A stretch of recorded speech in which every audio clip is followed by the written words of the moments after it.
এই যে আলী লারজানি ইরানের কি নিরাপত্তা বিষয় কি একটা জানি আছে, তার ছিল প্রধান। তো তারে তো ওই ইসরায়েল কি করছে, 72 হুরের কাছে পাঠিয়ে দিয়েছে। এখন তো আমার মনে হয় কঠিন সমস্যার মধ্যে আছে ভাই। বেস্টে ঢোকার সাথে সাথে 72 হুর যখন হামলে পড়ছে, সেখানে তো আর এক যন্ত্রণা তৈরি হয়ে গেছে না। বুঝতে হবে তো ভাই, আপনি মানুষ তো একজন, আপনার উপরে যদি এখন আপনার ইমানদণ্ড যতই উত্তেজনা থাকুক না কেন, আপনি তো একসাথে 72টা কুমারী নারী যারা নাকি কি তন্নি তরুণী, তাই না, টকবগে উত্তেজনাময়ী তরুণীদেরকে আপনি কীভাবে সামলাবেন বলেন? এটা তো কোনোভাবেই সম্ভব না। দুনিয়াতে এই লারজানি কী কাম করছে কে জানে, কিন্তু নিরাপত্তার কী জানি একজন প্রধান ছিল, তো ইসরায়েল তো কাম করে দিয়েছে কি যে বেড়া দুনিয়াতে যেহেতু ভেজালের মধ্যে আসত দা, আবার 72 হুরের মধ্যে গিয়ে আরও কষ্টের মধ্যে পড়, ওই কাণ্ডটা করেছে। যাই হোক, তো এই আলী লারজানি এ ছিল প্রচণ্ড রকমভাবে পাশ্চাত্য বিরোধী। পাশ্চাত্য বিরোধী বলতে আমেরিকা বিরোধী আর কি, অর্থাৎ পাশ্চাত্য সভ্যতার ভয়ঙ্কর বিরোধী ছিল। এবং সে সারা জীবন স্বপ্ন দেখতো পাশ্চাত্য সভ্যতাকে ধ্বংস করে দিয়ে ইসলামী পতাকা সব জায়গায় উড্ডয়ন করবে, এটাই এখন ইন্টারেস্টিং ব্যাপার কি জানেন, এর এই যে মেয়ে, এই যে পাশে, এটা কিন্তু তার মেয়ে, নাম হলো ফাতিমা লারজানি। কামটা কী করেছে জানেন, যে আমেরিকাকে সে মনে প্রাণে ঘৃণা করতে, আমেরিকাকে ধ্বংস করে দেওয়ার জন্য সারাটা জীবন সে উৎসর্গ করে দিয়েছে, এই তার মেয়েকে কী করছে, এই আমেরিকাতে পড়তে পাঠাইছিল মেডিকেল সায়েন্স, অর্থাৎ ক্যান্সার বিশেষজ্ঞ বানাইতে। কত বড় বাটপাট, চিন্তা করে দেখছেন?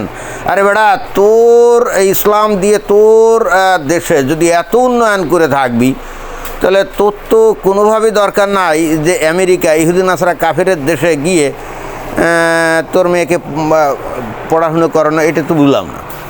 তার মানে এটাই সে নিজে প্রমাণ করলো না যে তার ইসলাম দিয়ে আসলে কিছুই হয় নাই, ইসলাম দিয়ে যে আসলে কোনো কিছুই হয় না, ইহজগতের কোনো উন্নয়ন যে ইসলাম দিয়ে হয় না, সেটা তো সে নিজেই প্রমাণ করলো।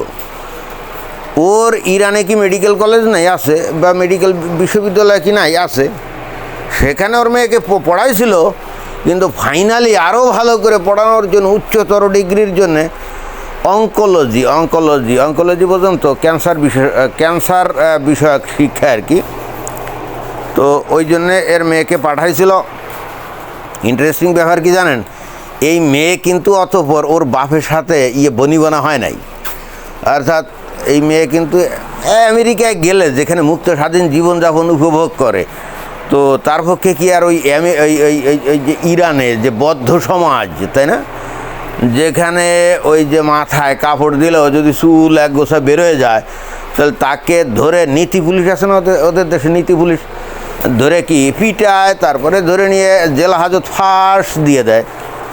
ওই যে মাসা আমিনি গত 3-4 বছর আগে ঘটনা ঘটছিল না, যে তার মাথায় কিন্তু ছিল ওই যে কী জানি হিজাব নিকাব এগুলো ছিল, চুল একটু হালকা বের হয়ে গেছিলো বলে তাকে ওই নীতি পুলিশ ধরে নিয়ে পিটাইছিল।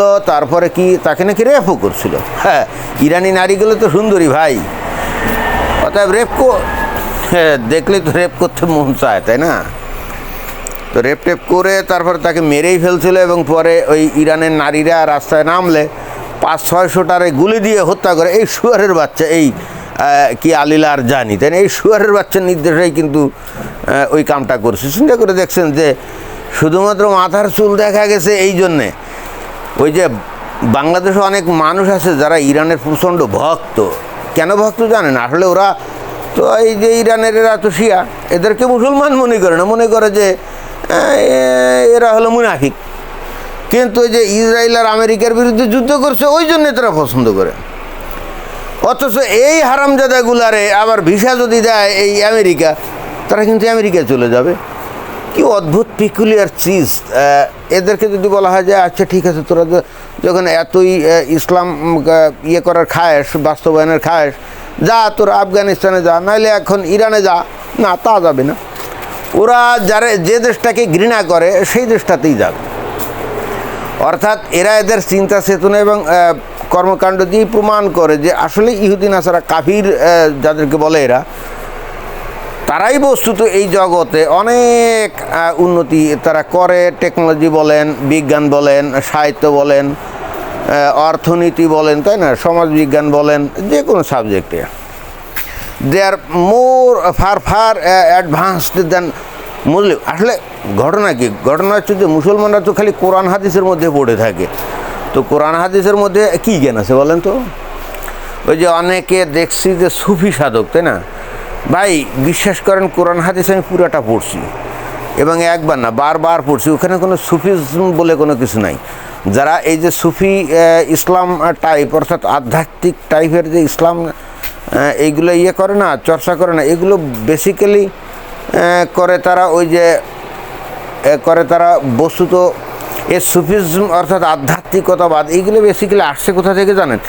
জরস্ট্রিয়ান ধর্ম থেকে। জরস্ট্রিয়ান ধর্ম অর্থাৎ ভুলভাবে বাংলাদেশের লোকজন বা আরও অনেকে অগ্নি উপাসক বলে, আসলে ওরা অগ্নি উপাসক না, ওরা একেশ্বরবাদী। এবং ওই জরস্ট্রিয়ান ধর্মের মধ্যে সুফি টাইপের অর্থাৎ আধ্যাত্মিক চেতনার বিষয় আসা আছে এবং হিন্দুদের সনাতন ধর্মের মধ্যেও আছে। কিন্তু ইসলামের মধ্যে এখানে কোনো আধ্যাত্মিকতার কোনো বিষয় নেই। কিছু লোকজন ধান্দাবাজি করে এসে ইসলামের মধ্যে সুফিজম আছে, সুফিজম আছে। আমি এই সমস্ত বাইটপাটদের আমি চ্যালেঞ্জ জানালাম, কোরআন হাদিস থেকে একটা লাইন বার করে দেখাতো যে লাইনটা থেকে সুফিজম অর্থাৎ আধ্যাত্মিকতাবাদ করা যায়। কোরআন হাদিসে আছে কি? আরে কোরআন হাদিসে আছে বস্তুত কীভাবে ইহুদি নাসারা কাফেরদের বিরুদ্ধে যুদ্ধ করতে হবে, তাদের মালামাল গনিমতের মাল হিসাবে ভাগ করতে হবে, তাদের মানে সুন্দরী নারীগুলোকে ধরে নিয়ে কিভাবে গনিমতের মাল হিসাবে ভোগ করতে হবে। ভাই এর বাইরে তো কিছু নাই কোরআন হাদিসে, তো ভাই এর বাইরে কিছু নাই। কীভাবে নারীদেরকে বন্দি করে রাখতে হবে, তারপরে ওই যে 4টা বিয়ে করবেন নাকি কয়টা বিয়ে করবেন, অথবা মনে করেন যে কিভাবে তাদের সাথে সঙ্গম করবেন, শিশু বিয়ে করবেন কিনা, কত বছর বয়সে শিশু বিয়ে করবেন। ভাই এই সমস্ত বিষয় ছাড়া ইসলামের মধ্যে আছেটা কি বলেন? ইসলামের মধ্যে এর বাইরে কোনো কিছু নাই। এবং এই জন্যে বস্তুত এই যে মুসলমানরা দেখবেন যারা নাকি খাঁটি ইসলাম চর্চা করে, তাদের মধ্যে কোনো সৃষ্টিশীলতা নাই। এবং ইসলাম সবচাইতে মানুষের যে ক্ষতিটা করে সেটা হলো মানুষের চিন্তা শক্তিকে পুরা ধ্বংস করে দেয়। মানে আপনি কোনো প্রশ্নই করতে পারবেন না। যেহেতু ইসলাম অনুযায়ী ইসলামের ব্যাপারে কোনো প্রশ্ন করা যাবে না, এটা একেবারে শৈশবে শেখানো হয়। পরবর্তীতে হয় কি জানেন, পরে বড় যদি হয়, যখন বড় হয় তখন ওই যে একটা অভ্যাস হয়ে গেছে না, প্রশ্ন করা যাবে না, পরবর্তীতে অন্য কোনো ক্ষেত্রেই যে আর প্রশ্ন তারা করতে পারে না। অর্থাৎ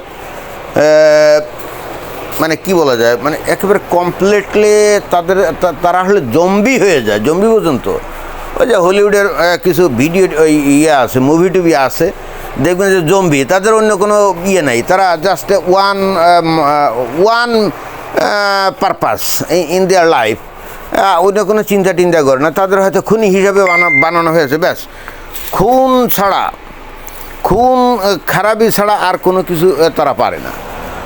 তো যাই হোক, সেই আলী লারজানি এরকম কিসিমের একটা লোক, পশ্চিমা সভ্যতাকে ধ্বংস করা যার ছিল মিশন ভিশন, সে নিজেই এমন বদমাইশি করছে, এমন মুনাফিকি করছে, তার নিজের মেয়েকেই পাঠিয়েছে আবার আমেরিকাতে কি মেডিকেল সায়েন্স পড়ার জন্য।